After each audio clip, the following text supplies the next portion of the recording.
Cipher case में PTI बानी ऐं शाह महमूद कुरैशी खे 10 साल सख्त पोरे सां कैद जी सज़ा ॿुधाई वई। अडियाला जेल में केस जी ॿुधणीअ बाद ख़ासि अदालत मुख़्तसिर फ़ैसिलो ॿुधाए छॾियो। फ़ैसिलो ॿुधाइण वक़्तु पीटीआई बानी ऐं शाह महमूद कुरैशी अदालत में मौजूद हुआ। पीटीआई वकीलनि फ़ैसिले खे रद्द करे छॾियो। अली ज़फ़र चयो आहे त फ़ैसिले बाबति अॻुवाट ई ख़बर हुई, ॾोह साबित थियण ते सज़ा मिलंदी आहे। हिते त केस हलायो ई न वियो आहे। फ़ैसिले खे चैलेंज कंदासीं।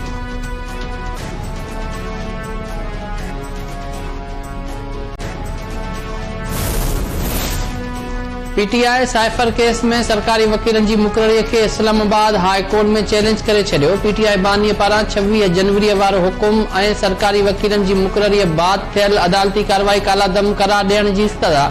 अदालत खे दरख़्वास्त ते तकड़ी ॿुधणीअ जी बि इस्तदा।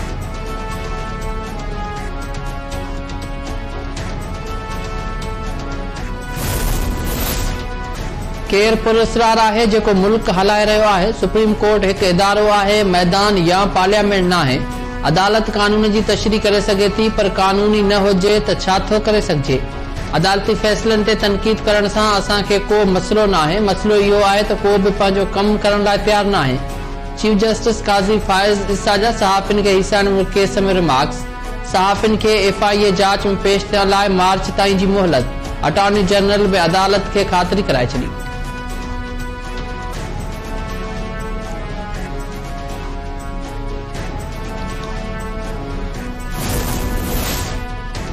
बलोचिस्तान के ज़िले बोलान के इलाके मच में सिक्योरिटी फोर्सेस दहशतगर्दन जो वॾो हमलो नाकाम बणाए छॾियो। रॉकेट हमलन सबब जोरदार धमाका। जबलन तां फायर कयल 15 रॉकेट विच शहर में किरिया। जदीद हथियारनि जी इस्तेमाल सबब इलाइक़ो जंग जो मैदान बणियल रहियो। बलोचिस्तान जी इतलात वारे निगरान वज़ीर जान अचकज़ी चयो त सिक्योरिटी फोर्सेस मच शहर ते 3 पासनि खां कोऑर्डिनेटेड हमला नाकाम बणाया। फोर्सेस जी जवाबी कार्रवाई में बंदिश पियल तंज़ीम जा 5 दहशतगर्द मारिजी विया। क्लियरेंस ऑपरेशन जारी आहे।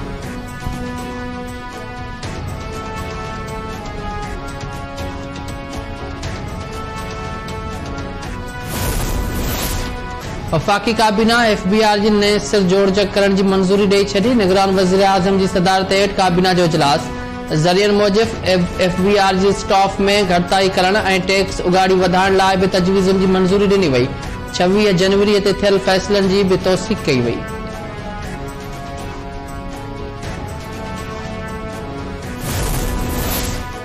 सिंध जी अदालती तारीख़ में पहिरियों भेरो कैदियुनि खे जेल्स मां वीडियो लिंक ज़रिए पेश करण वारो सिस्टम मुतारिफ़। सिंध हाई कोर्ट जे चीफ जस्टिस शकील अहमद अब्बासी नए सिस्टम जो इफ्तिताह कयो। पधिराई मूजिब जेलनि मां कैदियुनि लाइ वीडियो लिंक जो निज़ाम मुतारिफ़ करायो वियो। हाणे कैदियुनि जी वीडियो लिंक ज़रिए पेशी थींदी।